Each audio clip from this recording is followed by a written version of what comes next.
Welcome to the line training review for Agapi Behavioral Consultants. If you have made it this far, it means that you've completed your initial and intensive line trainings, you've done your shadowing period, you've turned in all your paperwork, and you are almost ready to schedule your test. So congratulations on completing so much in such a short period of time. In this review, we will cover the components of your test, we will review how to run a session, and we'll test your knowledge of what you've learned over the past couple weeks with both self-assessments within this presentation and a follow-up quiz. This training review will take approximately 1.5 hours, but you can save your place and come back to it at any time. Again, congratulations on accomplishing so much. We are so glad to have you on the Agapi team, and we can't wait to see what you will do as a line therapist. Your test will contain the following components. You'll first complete a cold probe with the child and then move into a net break. Following net, you will perform a teaching set with the child. At this point, the lead or another line therapist will take the child for a net break while you complete sample paperwork for the session. The lead therapist will also assess how you interact with parents throughout the session and at the end of the session. After the child's session is over, the lead will review your performance via a supervision form and let you know whether or not you have passed. Very few people pass on their first test, so don't worry if you need a second try. You will simply schedule a test for a later date. Once you have passed your test, you'll be able to work one-on-one with your clients, and you'll be ready to start your pairing period. After you pass your test, you will begin a pairing period with your clients. You will work with them one-on-one during their sessions and incorporate small demands in fun ways. For example, you might have them sit for a story and tickle them after finishing each page. You may also ask them to help you clean up one activity before you move on to something else they want to do. You will use highly reinforcing items and activities during this time so that the child associates you with fun things and is excited to see you each day. If the child loves dinosaurs, for example, your lead may provide you with dinosaur coloring pages to bring during your pairing period. The consultant may suggest another pairing period later on if the relationship between a therapist and child is deteriorating. It's important to pair with all clients because children on the autism spectrum sometimes struggle to warm up to people. We want therapy to be fun for these clients, so it's important to associate yourself with positive things, both during the pairing period and every session that you see the child. If you are having fun, I guarantee that the child's going to have a good time too.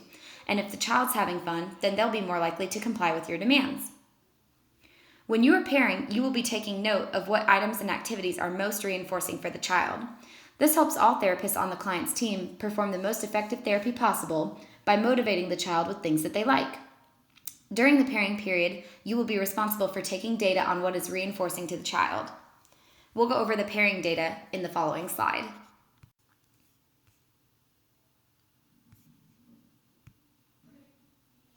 You will take data during your pairing period to keep track of what is motivating to that child. There are 2 forms that you will fill out while pairing. The first form records individual instances where you reinforce the child's behavior. You will record the date, the name of the activity, the duration, and what you used to motivate or reinforce the child. You will also record how the child responded to that reinforcer. For example, if you're reading a book and you tickle the child after finishing each page, the child may smile and giggle. In the form, you would record the date, the activity would be reading a book, the duration would be however long you read the book, and the reinforcer would be tickles. The statements made by the child in this example would be smiles and giggles. And then you would add your initials. This is an example of an effective reinforcer. If the child leans away from you or says no every time you tickle them, you might want to find a different reinforcer for reading books. You will record many different activities throughout your session and take note of how the child responds to different reinforcers. The second data form is a tally sheet that you will carry with you throughout the session. You will check a box each time you use a reinforcer and list the reinforcer on the lines below. For example, if you said, "Hooray, that's amazing," 10 times throughout the session, you would check off 10 boxes and write verbal praise on the lines below. You will likely fill up all your boxes during the session, and that is absolutely fine. During the pairing period, you should be giving the child lots and lots of reinforcement. We want to see as many boxes filled up as possible. We also like to see a variety of reinforcement, so ask your lead therapist if you need additional ideas.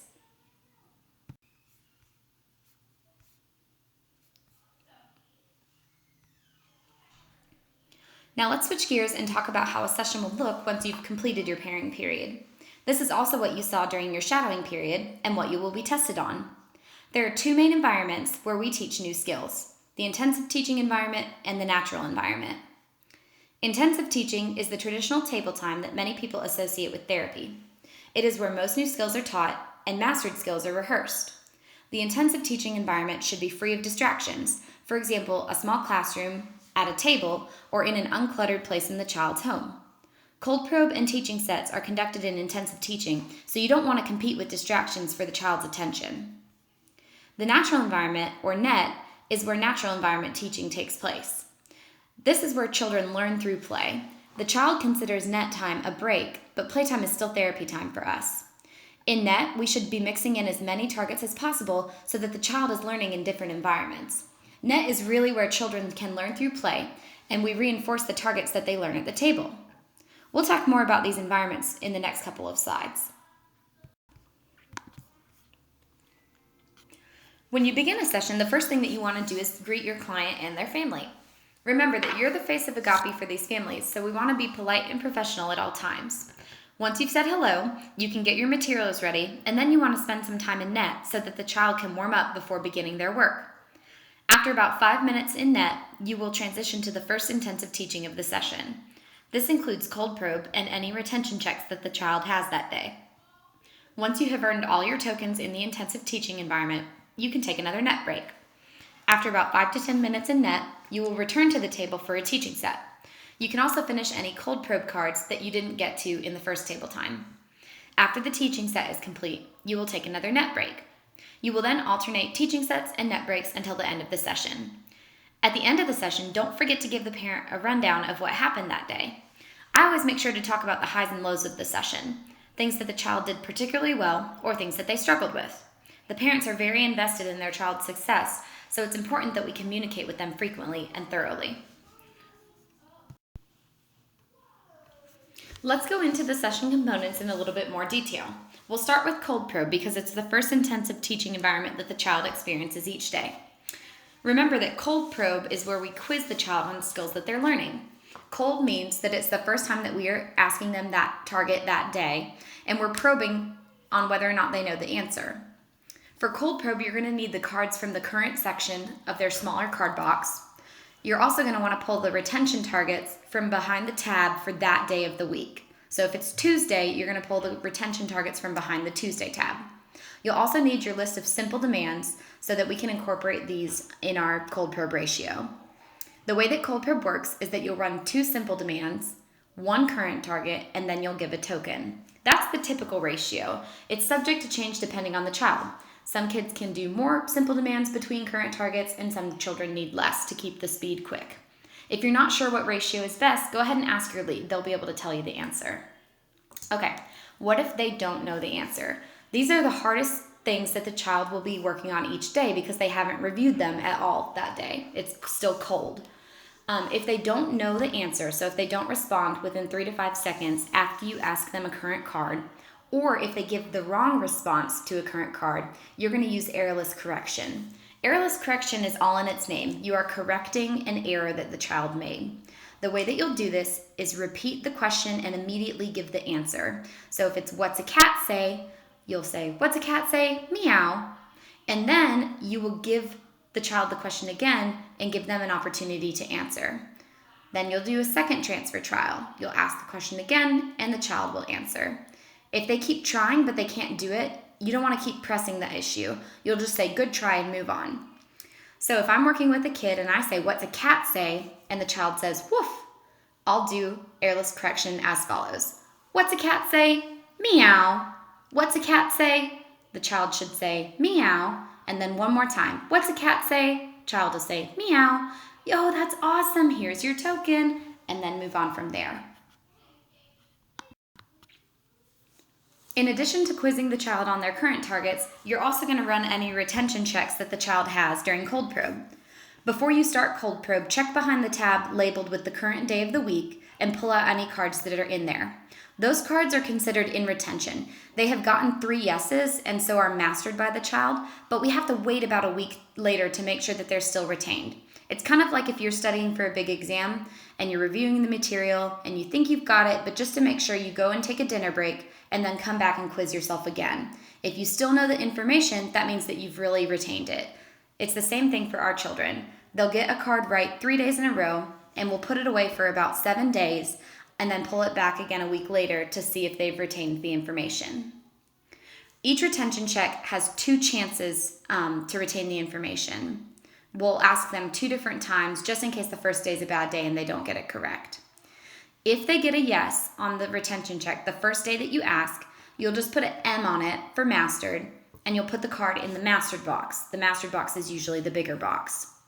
If they don't get the answer correct on the first day, mark a no on cold probe data, put the card back behind that day of the week. So if I'm asking them on Tuesday and they don't get it correct, I'll mark a no for that date and then put the card back behind the Tuesday tab. Then we'll wait 1 more week and pull out the card again to ask them for their second retention check. If they get a yes on the second retention check, awesome. Put an M on the card and put it in the mastered box. If they don't get it right 2 weeks in a row, you're going to put another N on cold probe, but instead of putting the card back behind that day of the week, you want to put it in the futures tab. The futures tab can either be in the current card box or the mastered card box, but it should say future on it. If the child doesn't get the card right 2 weeks in a row, that means that something wasn't right. They didn't learn it correctly in the first place, so it needs to be retaught. If you ever put a card back in the future section, if it gets 2 retention checks wrong, you'll want to let your lead know so that they can address that target.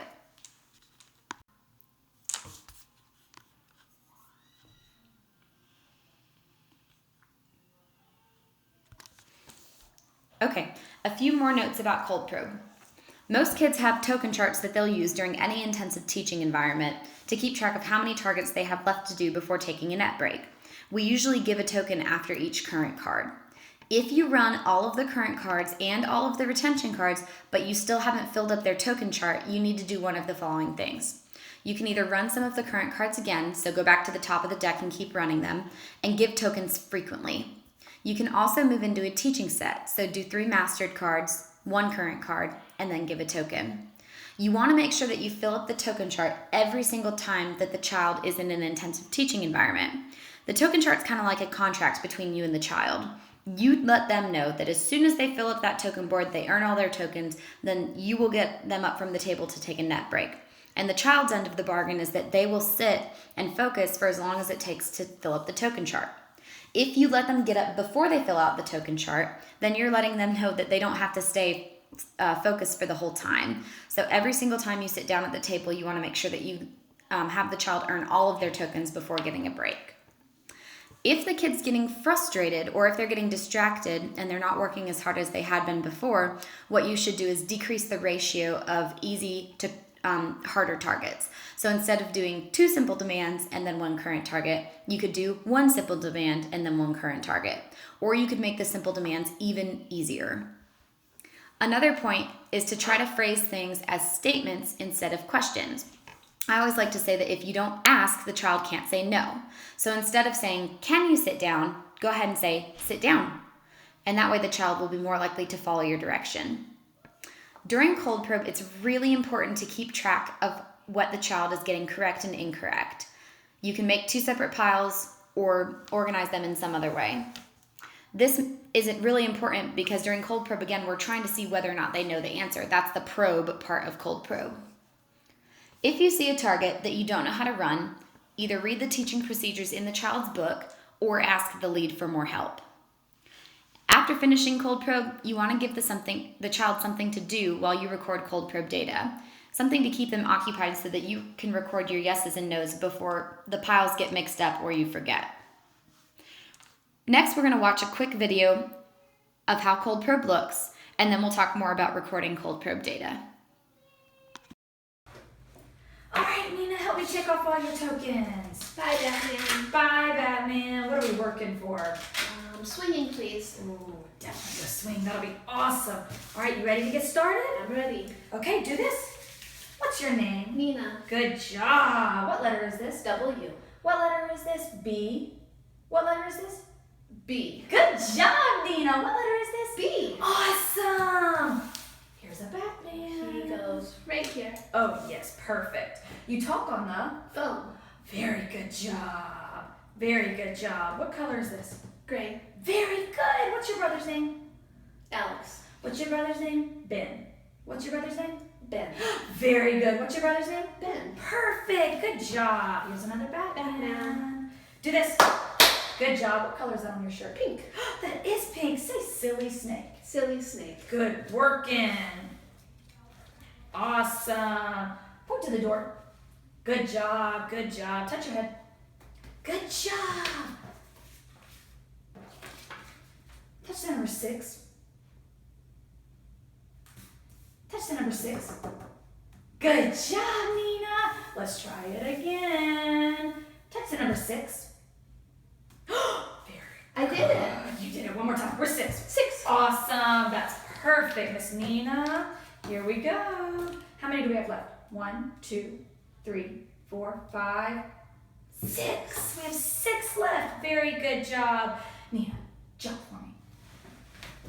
Awesome. Eeny, meeny, miny. Mo. Very good. What letter is this? W. What letter is this? R. What letter is this? R. You got it. What letter is this? R. Perfect. Here you go. Awesome. Do this. Very good job. Hickory dickory. Duck. Oh, very good. How old are you? 6. How old are you? 7. How old are you? 7. You're 7 years old. How old are you? 7. Very good job. Here we go. We just have 1, 2, 3, 4 left, and we're going to go swing. I like to swing. 4, and then we swing. Very good. Very good. Ready, set, Go. touch your nose. Awesome job. Where's number 2? 2. You found it. Perfect. Batman. Batman. Just 1, 2, 3 left. Touch your head. Do this. Very good job. Say really red. Really red. Awesome working. Okay. What color is my shirt? Black. Can you point to the window? Window. Very good job. What letter is this? O. You got it. Perfect, Miss Nina. 1 more, then we're gonna go play. What's your favorite animal? Donkey. Good job. Do this. Very good. Touch the number 8. 8. Touch the number 8. 8. Awesome. Touch the number 8. 8. Touch the number 8. 8. Very good. Let's try one more time, Miss Nina. Touch the number 8. 8. You got it. Okay, last Batman. And then we're going to go swing. Let's go swing. Let's go over how to record cold probe data. Each card has a number in the top left corner that corresponds to the program number in the book. All of your cold probe data forms should also have this number. You want to find the probe data sheet that contains that number and the name of the program and record your data after you complete cold probe. You want to mark a Y for yes, circle a Y for yes, and circle a N for no. If you get 3 yeses in a row, that means that the card has been mastered and should go into retention. You'll highlight the 3 yeses, skip 1 box, and then highlight the next box. That lets other lines and other leads know that the child put that card into retention. You'll then take the target card and put it behind the tab for that day of the week. If a child gets the 3rd yes on a Tuesday, you'll put it behind the Tuesday tab. That lets everybody know that they should not run the target again until a week has passed. The card in retention will be checked the following week. One thing that happens a lot is that therapists will give a yes if they're not sure that the child knows it. Or if they say, oh, but I know he knows it. He does it so well during NET, but he just didn't get it right during cold probe. You really shouldn't give a yes if you're not sure or if the child really didn't get it correct. Giving a false yes isn't going to help the child because it may falsely state that the child knows the information when they actually need to work on it some more. Another tip is that if you put a card into retention that day, look behind the future tab and pull out any new cards that have the same number. We want the child to have enough targets to make therapy effective. So if you put a card into retention, you should always try to pull a new card from the future section. You can put that new card behind the current section and record data for it if you run it that day.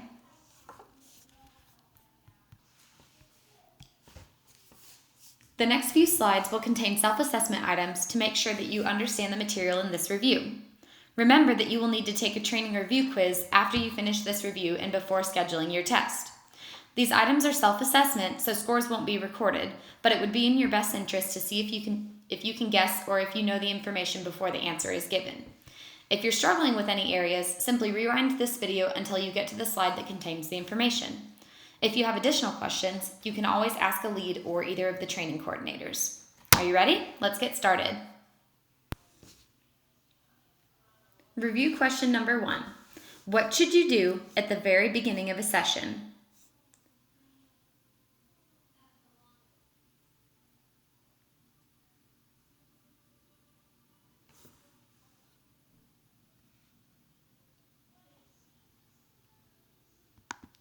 The answer is C. You always want to give the child a chance to warm up right when you get to the session. This is done during a short net session before you start any intensive teaching. You may have guessed B, review the child's progress from the session. This is something that you need to do each day, but you would do this at the very end of the session. You definitely want to say hello to the parents at the beginning of a session, but you wouldn't review the child's progress because you haven't done anything yet. You definitely want to wait to start cold probe until after the child has warmed up, and you don't need to complete any paperwork until after you've worked with the child.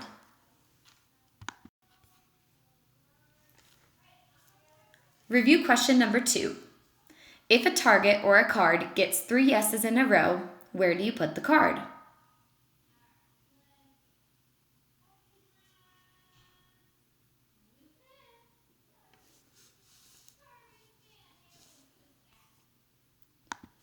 The correct answer is in retention, so behind the tab that has that day of the week. You wouldn't put them back into the current section because the card has been mastered and needs to be tested 1 week later. You also wouldn't put the card in the mastered box because it still needs to pass its retention checks. And of course you wouldn't put the target in the trash because we still are working on learning it. After a card gets 3 yeses in a row, you will highlight through the 3 yeses on the data form and then put the card behind the tab with the day of the week in which it was mastered. So if a card gets its 3rd yes on a Friday, you would put that card behind the Friday tab. Review question number 3. If a child gets the first retention check for a target correct, what do you do with the card?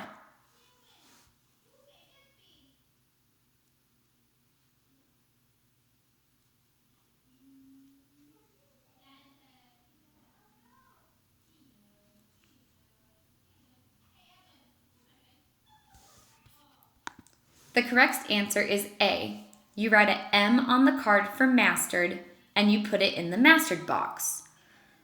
You wouldn't put the card back behind that day of the week because it's already been mastered. You don't need the second retention check because they got it right the first time. You also wouldn't write a Y on the card. You would circle Y on the data form. You put an M on the card indicating that the card has been mastered. You also wouldn't put the card back into the current section because current cards are ones that the child is currently learning. Once the card has passed its retention check, you put it into the mastered card box to be used and reviewed during teaching sets. Review question number 4. If a child gets a retention check wrong 2 weeks in a row, so the child gets 2 chances to pass a retention check and they don't get it right either time, what do you do with the card?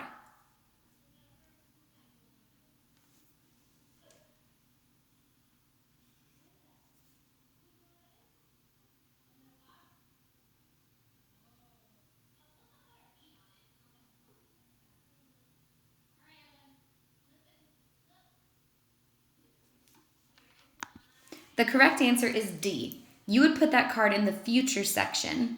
So just a reminder that the future tag can be either in the current card box or the mastered card box, but it definitely has the word future on it. You would not put the card back behind that day of the week because it's already had 2 chances to pass a retention check and it failed both times. You also wouldn't write an M on the card. You wouldn't put it in the mastered box because it failed both retention checks. Again, we don't want to give false data, so don't give a card a yes if the child didn't really get it correct. You also don't want to put it into the current section. We want to walk away from the target for a couple weeks in order to reteach it in the future. So if a card does not pass either retention check, you want to put it behind the Future tab.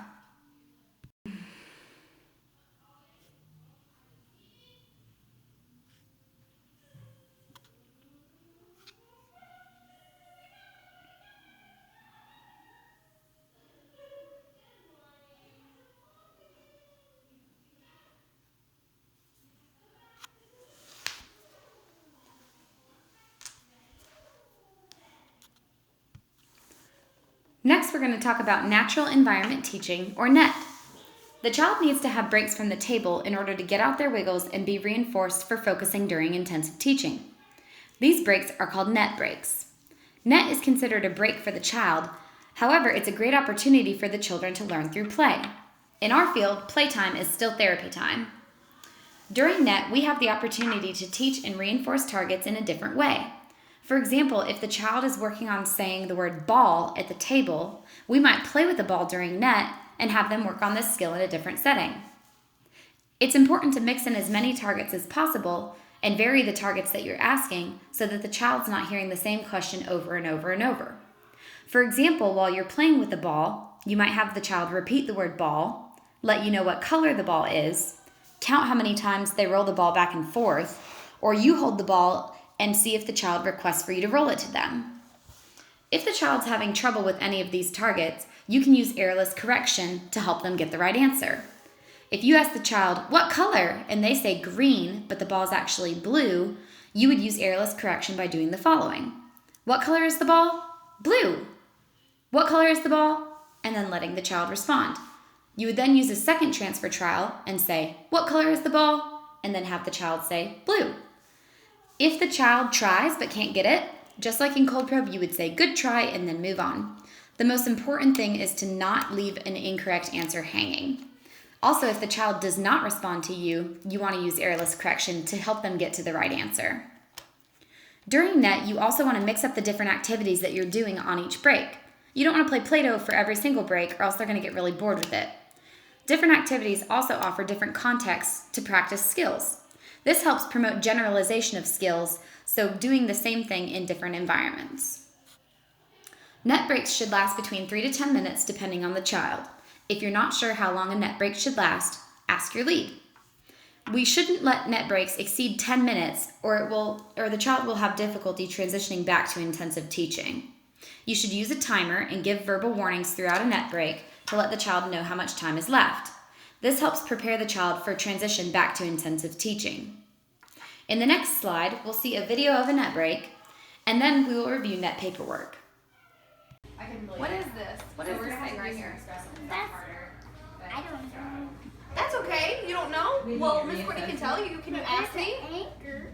That is an anchor. Very good. It's a cannonball. You're right. That is a cannonball. Can Miss Courtney tell you what this is? Yes. Can you ask? What is it, Courtney? That is a net. That's a net, and if they fall on it, they'll bounce instead of falling down into the boat. You don't want them to fall in the boat, do we? How about this? Do you know what this is called? What is this? What is this, Miss Courtney? Oh, good asking. This is a crow's nest, and they can go up on top of there so they can see out. And they might use, what do they use? What can they use to see far away? Boats and... What are these that we put on our eyes like this? Do you know what they're called? What are they called? They're called binoculars. And you can wear them on your eyes like this and you can see far away. Or they might use a telescope. Might use a telescope and it's just one eye. Can you sit down? What is this up here? That's a bell for... What do they use the bell for? Is that what the bell says? Yes. Can you tell Miss Courtney what this is? What's that? That's the steering wheel. That is the steering wheel. And what do pirates say? Army. Arg, matey. Can you show me your hook? Where's your hook? Dominic, where's your little hook? Arg, matey. Is that what you're doing at the water park? Or is it going to go around the table and come back? Is it going to cruise the 7 seas? Is it coming all the way back? Oh, it's going to the wall. Is it parking? It has to wait for Daddy. Oh, it has to wait for Daddy. He's waving, I know. Where's Daddy? Where are they waiting for Daddy? Let's street. He's in the street. All right, well, tell the pirate, say, come on, Dad. Good job. He needs to hurry up, right? Yeah. Ready? All right, is he back now? Yeah. All right, let's set sail. I took it. What do pirates sail on? They sail in the what? Good try. Do they sail on land? Good try. Water. Yeah, the water. What kind of water, though? Do pirate ships sail in the pond? No. How about the lake? No. No. How about a river? No. Where do they sail? On the ocean. Dominic, come back in here. Bring the.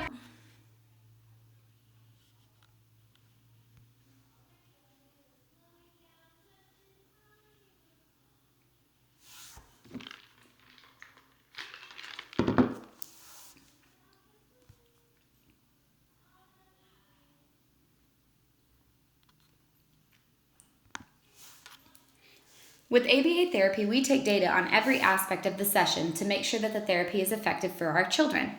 NET is no different. After each NET break, you want to record what the activity was that you worked on and what goals you incorporated during that activity. To do this, you'll use the NET activity data sheet, which is located in the child's book. This includes the date, the activity, the goals incorporated, and whether or not the activity was reinforcing. You can do each activity up to 3 times per day, and we encourage you to work on different goals each time you do the activity. In the example on the paperwork, you can see that the therapist used Play-Doh to work on 3 separate goals. First, they used Play-Doh to work on receptively identifying letters and using PECs, or picture exchange, to select an activity. So for example, the therapist may have rolled out 3 different letters and had the child select which one the therapist asked. So if there was a B, and a C made out of Play-Doh, the therapist may have said touch B, and then the child touched B. That would be a receptive letter identification. You also record whether or not the activity was reinforcing for the child. So did they enjoy working on that goal with that activity? For the receptive letters, Play-Doh was a win. The activity was definitely reinforcing. If you look at the next column, later in the session, it looks like the therapist used Play-Doh to work on fine motor goals. The therapist may have pushed pennies into a ball of Play-Doh and had the child try to pull them out with their pincer grasp, so your first finger and your thumb pulling out the pennies. It looks like that activity was not reinforcing for the child, so maybe they threw the pennies, maybe they smushed the Play-Doh, maybe they screamed and said no. They didn't have a good time doing that. That doesn't mean that we're never going to do Play-Doh again. It just means that for a fine motor goal, we might want to pick a different activity to work on that skill. So a different fine motor goal might be having the child string beads or lace up a lacing board. Then in the third column, you can see that later in the session, the therapist used Play-Doh to work on imitation and echoics. So they may have rolled the Play-Doh between their hands and said, "You copy," and had the child roll it between their hands. Or they may have said, "Say play," and then saw if the child could repeat or echo that word. And with Play-Doh, this activity was very reinforcing, and they put a yes.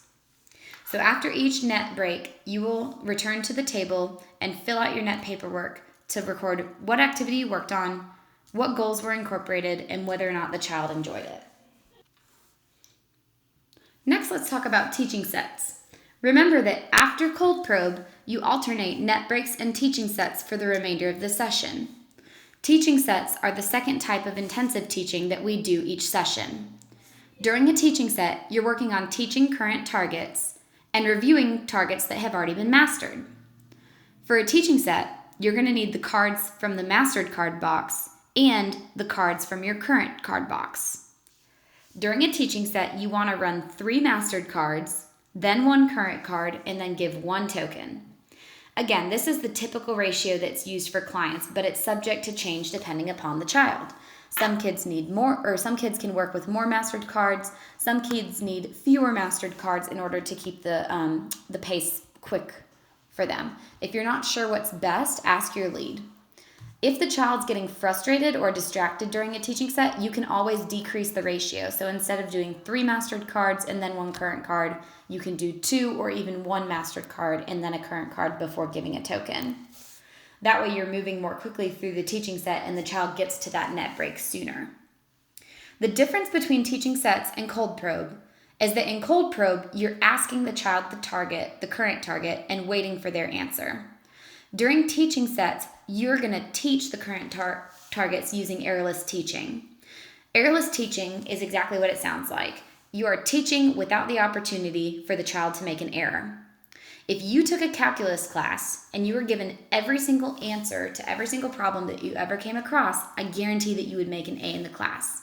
Errorless teaching is kind of similar for our children. We don't give them the opportunity to make a mistake, and so therefore it's the most effective form of learning for them. So the way that errorless teaching is done is by asking the question and immediately giving the answer. So if you say, "What does a cat say?" you automatically say meow before the child even has a chance to respond. Then you're going to do 2 transfer trials to give the child the opportunity to respond. This rehearses the correct answer so that when you ask them either in a net break or the next day during cold probe, hopefully they've retained it well enough to answer it correctly. So errorless teaching looks like the following. What does a cat say? Meow. What's a cat say? And then the child would say meow. And then one more time. What's a cat say? Child would say meow. If they're trying but they can't do it correctly, you don't want to stick on it for a long period of time. Do the 2 transfer trials and then say good try and move on. A couple of notes on teaching sets. You're not going to errorless teach mastered cards because they should already know the information. For the mastered cards, go ahead and just ask the question and let them answer. However, if they get a mastered card incorrect, you want to use errorless correction. So maybe they already know what a dog says, and you ask them, "What's a dog say?" And they're not thinking correctly, or they're distracted by something and they say moo. You want to correct that answer. You never want to leave an incorrect answer hanging. So you would say, "What's a dog say?" Woof woof. And then do 2 transfer trials. "What's a dog say?" And then the kid would say woof woof. And then "What's a dog say?" And let the kid say woof woof. However, we want to make sure that they really were just distracted and not that they forgot the target altogether. So you want to put that target aside and ask it 2 more times throughout the session. If they get it correct any of these times, keep the card in the mastered box. But if they answer incorrectly 3 times in one session, we want to reteach that target. So you'll put it behind the future tab. So again, if they get a target wrong 3 times, even after we've errorless corrected their incorrect answer, then obviously they don't remember that target and we need to teach it again. You would put the target behind the future tab and let your lead know that it needs to be retaught. A couple other notes on teaching sets. As always, during intensive teaching, make sure that you give the child all of the tokens before taking a break. If you run out of current cards to do, go to the top of the deck and work through them again. You can also decrease the number of mastered cards that you're using, so decrease that ratio in order to get through the teaching set more quickly. Another thing is that some children get really frustrated with errorless teaching. If you don't give them a chance to respond, they might say, "I was gonna say that," or "You didn't even let me answer." So in this case, you want to give the child an opportunity to answer and then use errorless correction if they make a mistake. So for the most part during teaching sets, you'll use errorless teaching. You won't give the child an opportunity to respond. You'll go ahead and give them the answer so that they don't have the chance to get it wrong. But if you have a client who gets upset when you give them the answer, you want to give them the opportunity to respond. Again, if you have any questions on what type of client you'll be working with, please feel free to ask your lead. All right, Nina, let's see how many tokens we have left. 1, 2, 3, 1. 4, 5. 1, 2, 3, 4, 5 tokens left. All right. What color is this? Blue. Good job. Do this. Very nice, Nina. Touch the number 1. 1. You are a rock star. Nina, what color is this? Red. What color is this? Purple. What color is this? Red. What color is this? Red. Good job. Tell me one more time. What color is this? Red. Amazing. Beep, beep. Put them on there. All right. Oh, goodness. Olaf doesn't go on there. This is just for our UPS trucks. I guess FedEx too, huh? All right, Miss Nina. What color is this? There's a sticker on my head. What color is this? Black. Good job. Wow. You are so smart. Good job. What letter is this? Z. Amazing. Very good. Touch the number 6. Awesome. Great job. Okay, here we go. What letter is this? W. Q. What letter is this? W. What letter is this? Q. Say Q. Q. What letter is this? Q. Good job. What letter is this? Q. Very nice. How about that guy? Perfect. We just have 3 more. What's the name of your therapist? Miss Laurel. How did you know? Say summertime. Summertime. Awesome. What letter is that? A. Good job. How many brothers do you have? 0. How many brothers do you have? 2. How many brothers do you have? 0. How many brothers do you have? 2. Say 2. 2. Good job. How many brothers do you have? 2. That's right. You have 2 brothers. Very nice. And guess what? You have 1, 2 tokens left also. What color is this? Orange. Good job. Touch the number 9. Amazing! You found it. Got that number 9. Great job. What letter is this? L. Amazing! What color is that? Green. What color is that? Green. Very good job. What color is that? Green. You are awesome. Great work. We just have 1 left, and we're going to do what? Play. Play. What do you think we should Bubbles. play? Definitely bubbles. Say bicycle. Bicycle. Very nice. What color is that? Brown. Awesome. Do this. Oh, even better, even better. Come on, Miss Nina. Sit down. We got our last one. What letter is this? X. What letter is this? X. Amazing. Tell me one more time. What letter is X. it? X. That's it. All done. Great work. Are you ready for another checkpoint? Just a reminder that these are self-assessment, but it's important that you're following the presentation and you understand the material, because after this presentation, you'll be taking a review quiz before you schedule your test. Let's get started. Question number 1. What should you do during a net break?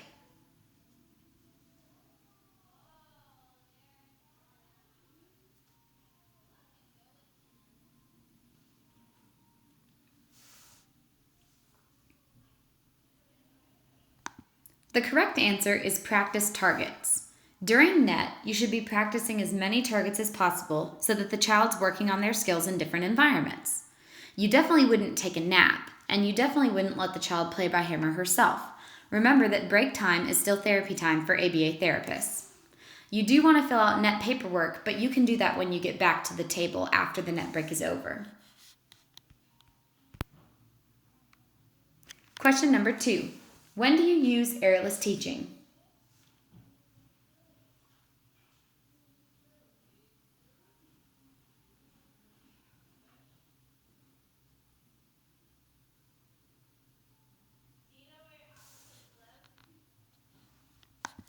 The correct answer is C, during teaching sets. Just a reminder that airless teaching is never giving the child an opportunity to make a mistake. During net and cold probe, you would use airless correction if the child either doesn't respond to your question or gets something incorrect. During teaching sets, you give the question and then immediately give the answer so that they never have a chance to get it incorrect. Question number 3, true or false? You don't need to correct a wrong answer if the target has already been mastered. So during a teaching set, if you ask a mastered target and they get it incorrect, you don't need to correct the wrong answer.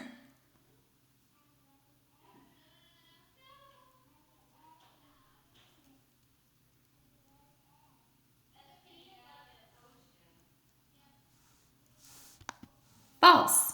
You never want to leave an incorrect answer hanging. Even if the child has already mastered the card and they get it incorrect, you want to use airless correction so that you don't leave them hanging with that incorrect response. In ABA therapy, we're trying to teach children appropriate behaviors and skills that will make their lives a little bit easier. But sometimes kids exhibit undesirable behaviors that interfere with therapy, and these behaviors need to be handled appropriately.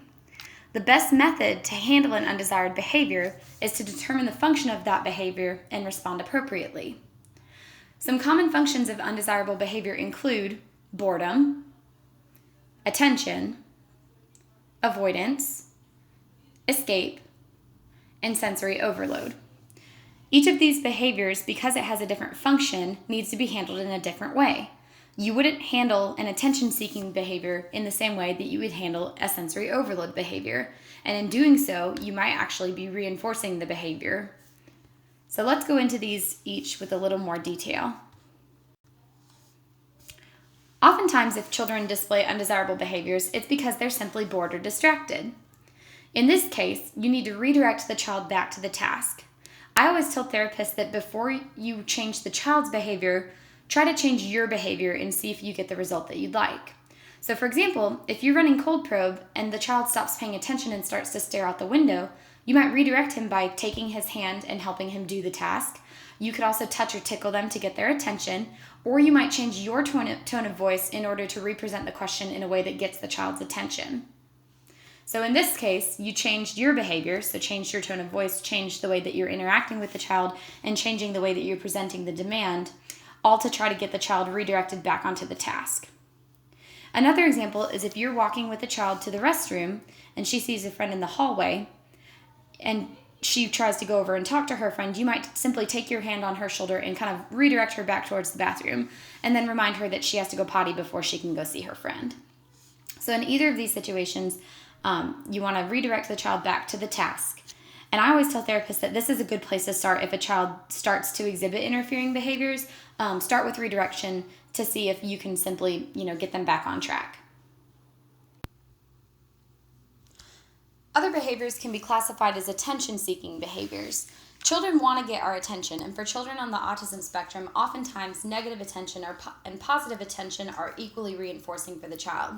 So they may do something simply to see if they can get a reaction out of you. They'll do something that they know is inappropriate in order to see how you're going to respond. When a child's engaging in an attention-seeking behavior, he or she will most likely look at you.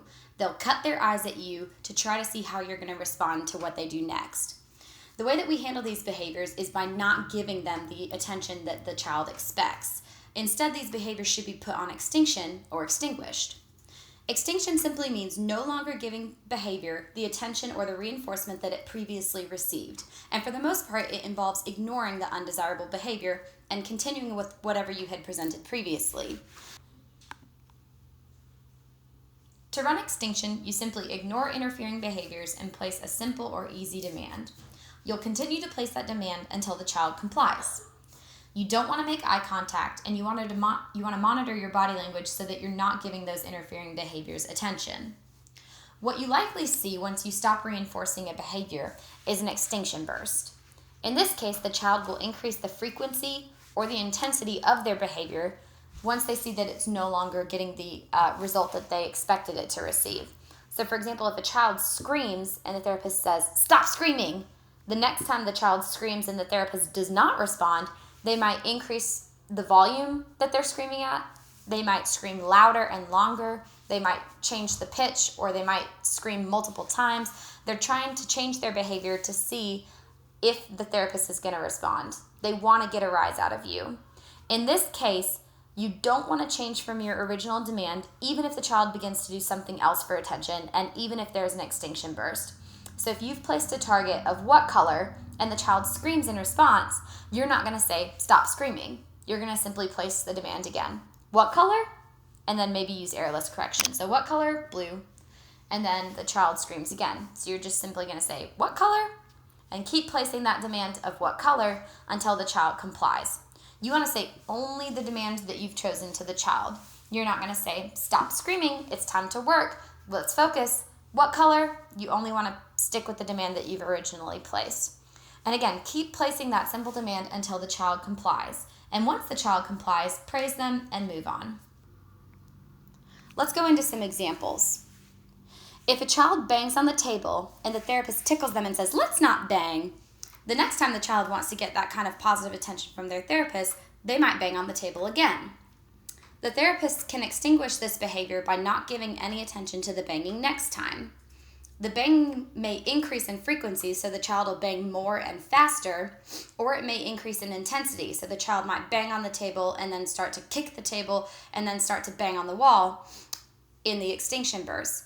But regardless, the therapist needs to ignore all interfering behaviors, keep with their original demand until the child eventually complies. the behavior will eventually reduce because the child's no longer being reinforced for banging on the table.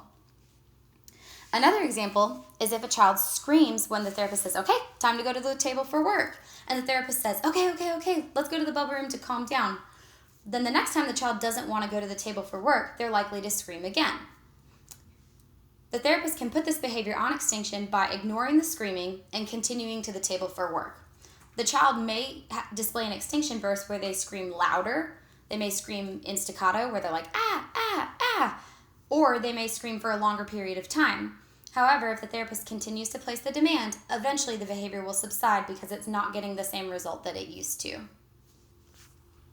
In the next slide, we'll see a video that displays an example of extinction.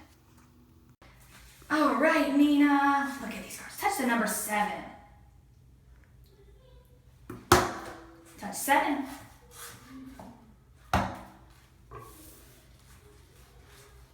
When you're ready, touch 7. Nina, touch 7. Nina, touch 7.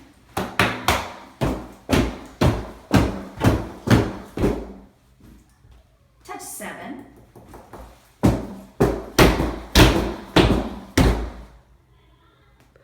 Nina, touch 7.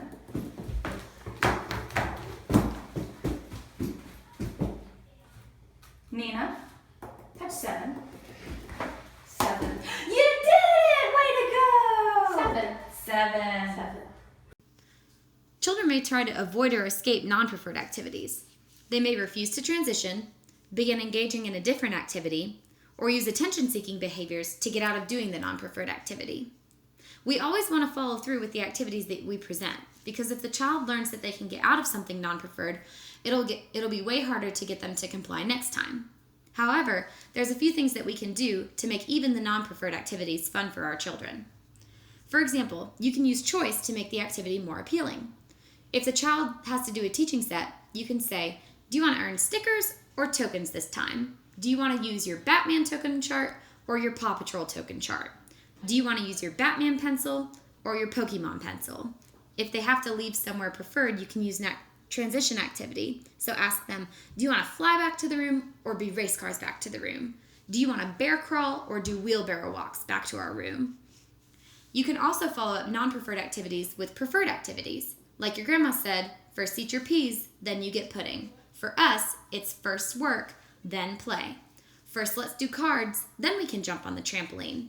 Let's go potty, and then we can go to the gym. Once they follow through, make sure to use lots of praise when they comply.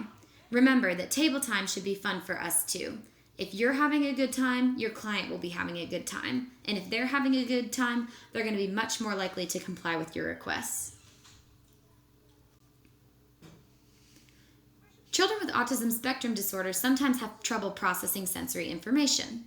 For children with autism, certain sounds, visuals, textures, tastes, smells, etc. might be painful or even unbearable for them.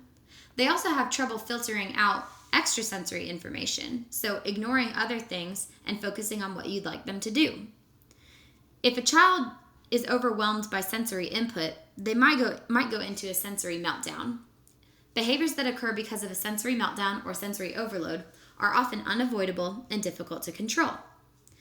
A behavior might be caused by sensory overload if the child is covering their ears, closing their eyes, if they're avoiding looking at you or facing you, if they put their head down or cover their head. These are all physical signs that a child might be approaching sensory overload. If you suspect that a child is overwhelmed, or if their behavior is due to sensory overload, you need to help the child calm down before you proceed with any demands. So once the child is calm, you can continue with the demand, but you need to help them calm down first. When a child's in sensory overload, they've lost self-control, so you can't punish these behaviors, and you definitely can't run extinction on them. Instead, it's our job to help the child calm down before proceeding with any tasks or demands. If you have trouble determining whether or not a behavior is sensory, ask your lead or other therapists and they will probably be able to help you. Let's review how to record behavioral data using our ABC data form. On the form, you need to include the date, the time the behavior started, the time the behavior stopped, and the location in which the behavior occurred. You also want to include the antecedent, behavior, and the consequence. The antecedent is whatever happened immediately before the interfering behavior began. You need to be specific here. So if you ask the child to transition from the gym to the room, then you would write exactly that. If you got to the room and the child saw their token chart and that's when the behavior started, you need to write exactly that. You also need to be specific in the behaviors that you list. State exactly what the child did. You wouldn't say the child avoided doing work. Instead, you'd say the child laid on the floor and rolled around when I asked them to sit at the table. Or the child hit me and screamed when I took out the token chart. The consequences is whatever you did in response to that behavior. So if you ignored their interfering behaviors and placed a simple demand, you would write that. If you reminded them that we were about to go play Play-Doh as soon as they finished their work, you would write that. Make sure to include your initials and then also make any notes or comments on how the child responded. So if you reminded them that we were about to go play Play-Doh as soon as we finished our teaching set, and it was a very effective strategy, you would want to make note of that so that other therapists could use the same tactic. Let's review the paperwork that we have to complete each session. During the session, you want to fill out cold probe data as soon as you've completed cold probe. You want to fill out your yeses and nos for the day before the piles get mixed up and before you forget which cards the child got correct and incorrect. You can also fill out net data throughout the session. As soon as you finish a net break, go ahead and record the net data when you get back to the table. And you also want to fill out ABC data throughout the session so that you don't forget the time at which a behavior occurred. Then, during the last 15 minutes of the session, you should record your progress notes and your social skills data. If you're in the home, you can tell the parent, hey, we're finished with this session. Do you mind watching little Johnny while I go fill out paperwork, and then I'll come give you a rundown of how the session went. If you're at the clinic, you can give the child something to do in the room for the last 15 minutes while you do your paperwork. We need to record progress notes at the end of each session. The progress notes are essentially the highs and lows or an overview of what happened throughout the session. It's also kind of a written explanation of what you tell the parents when you communicate with them at the end of the day. You need to include the date and your initials, as well as a good paragraph about what happened during the session. If you start a new progress report page, don't forget to include the child's initials at the top of the document. We also need to fill out social skills data in the last 15 minutes of each session. If the child interacted with peers throughout the session, you want to make sure to record social information. You don't need to record social skills data if the child has not interacted with any other peers throughout the session. So if you were at home and that was the only child present, you wouldn't need to fill out a social skills data form. However, if they interacted with their siblings or if they interacted with other peers, either at daycare or at the clinic or in a community setting, you want to fill out social skills data. The social skills data form is pretty straightforward. It's a series of yes and no questions about how the child interacted with others. It includes questions like, did the child take turns appropriately? And did the child interact with peers appropriately? You want to give an explanation of why you chose yes or no for each question. At the bottom of the page, you also want to include any social goals that they worked on in the community. So for example, staying with an adult, using good table manners at a restaurant, or using a public restroom while you were out on a community outing.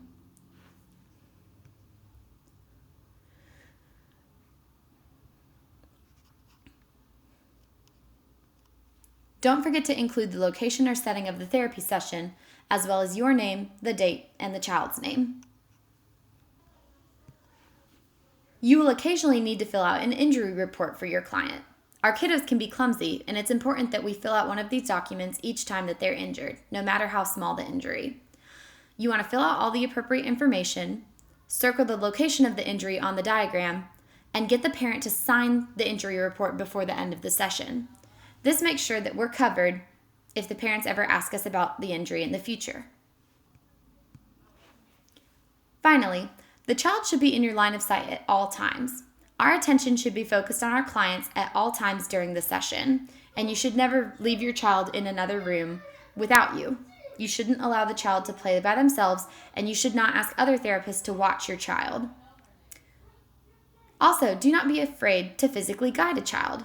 If they're running away, take their hand and lead them back to the table. If they need help getting out of the ball pit, pick them up. If they're struggling to do a task, use hand over hand to help them. People these days are often afraid to touch children, but in our field, gentle physical guidance can be very helpful to prompt the child through different tasks. That completes our training review. If you have any questions, please be sure to contact any of the training coordinators or your lead therapist that you've been working with. Once you finish this presentation, you will go back to the Agapi website and open the training review quiz. Please take the quiz and submit your answers to the training coordinator or your regional lead. Thank you so much for your time and attention, and good luck on your test.